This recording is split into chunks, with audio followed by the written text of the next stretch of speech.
Hey everyone, welcome back to our channel. This is R&R Sugarloaf Farm. So in today's lovely going on, we're fixing fence. We have a lot of fence that we're gonna make or fix, build, whatever you want to call it. But anyway, so the thing is, to where down here in the paddock of where I'm walking is where the goats are normally housed. We typically have a skid steer of some sort, or a tractor, to where we can fit through all the openings, the doorways and stuff, and we clean it out, we scrape it out about twice a year. So this year all of the equipment has been broke down. Every single time that we have gone to go get a rental or something, it's either been rented out or it's too expensive. I mean, we're really starting to go into kind of a recession type economy to where we don't have a whole lot of options.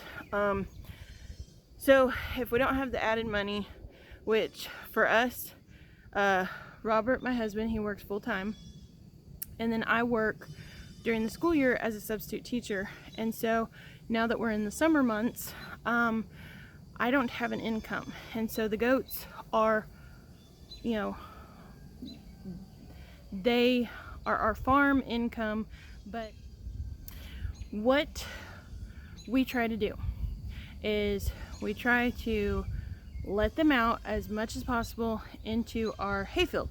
Okay, so out here is our hayfield, which you can kind of see the guys way out there, but it's all tall, it's all grown up. And then over here is the hayfield. Up on here is where we cut our hay and stuff. So back here is about 4 acres of just pasture to where it's all grown up. It doesn't look that big because the way that it's set up, the tree line to where it starts from way over here and goes across is through a ditch. It's like a ditch cutout to where it's a bunch of trees, and if it had running water, it would literally be a creek, but it's not. So what happens is, where we let the goats out here, we've not had any issues. Well, this year has been extremely wet, and then all of a sudden it got super hot, and so we have been dealing with parasite issues this year. So, and all behind me, because last year we didn't get square bells, because all of our square belling, like either where this square beller equipment came from or whatever, everybody was broke down. So this year we were able to get square bells, but last year we had round bells. Round bells, goats waste a lot of it, and so it does not help whenever all of that wasted hay and stuff, we're not able to scrape off the ground and get it cleaned up before summer hits. And so that's what happened this year.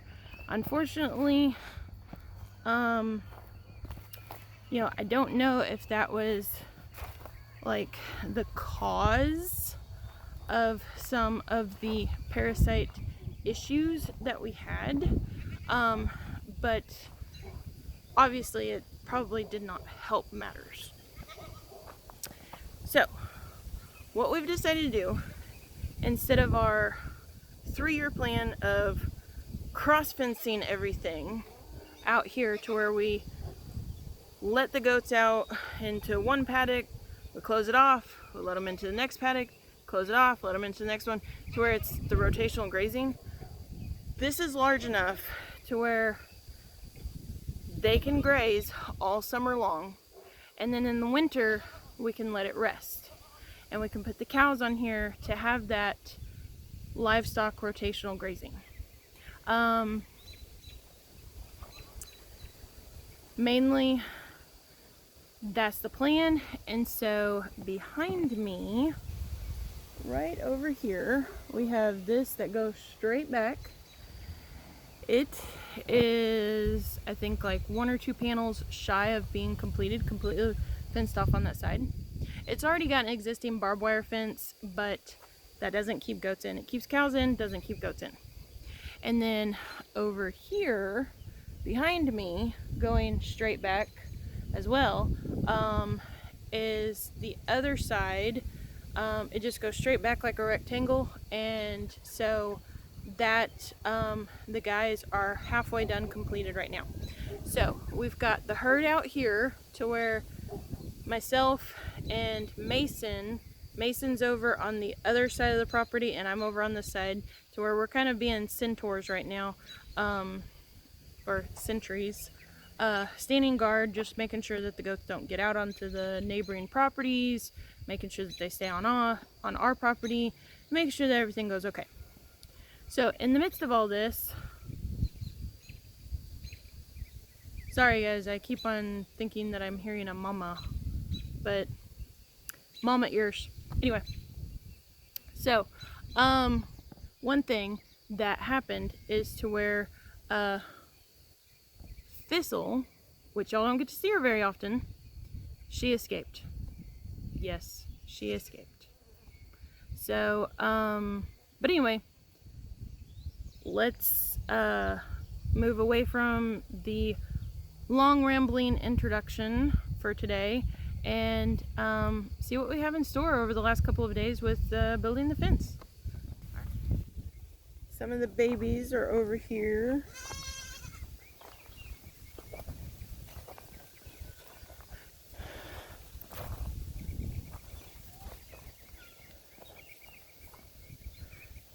Okay, so the guys are way down there. I'm trying to zoom in.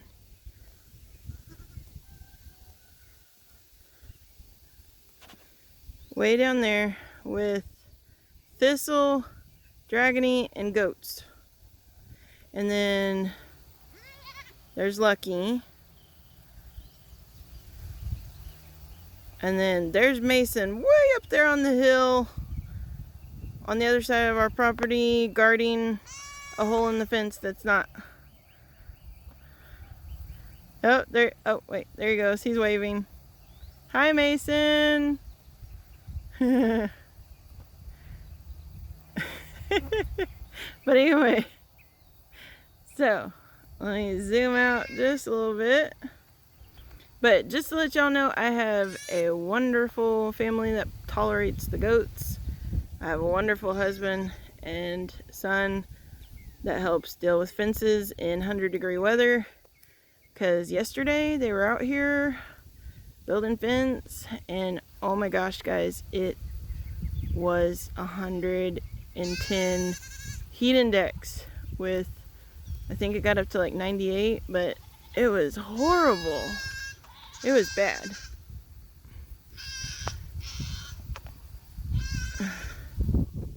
There's Poe.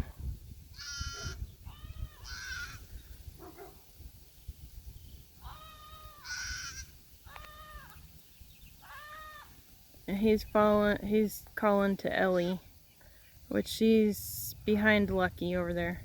Oh look, here we go. Here's the monster pig, guys. Alright, so, and I hear a baby. I don't know who it is, but anyway. Yep, there is Thistle. So, as you can see, Lucky is on high alert, looks like a deer. And some of you might notice something different about Lucky. She does not have horns anymore, which I'll explain in a separate video on that. But there's Thistle. Guys, she's all of probably 1,000 pounds. Look at that. Hi, Thistle. What you doing? You scaring the goats? Pick, pick, pick, pick, pick. Oh, there goes Reba. She just like come out of the woodwork.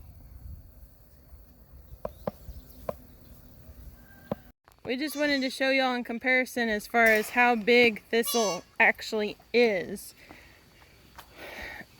So, she is... I'm 5'5". Yeah. She's huge.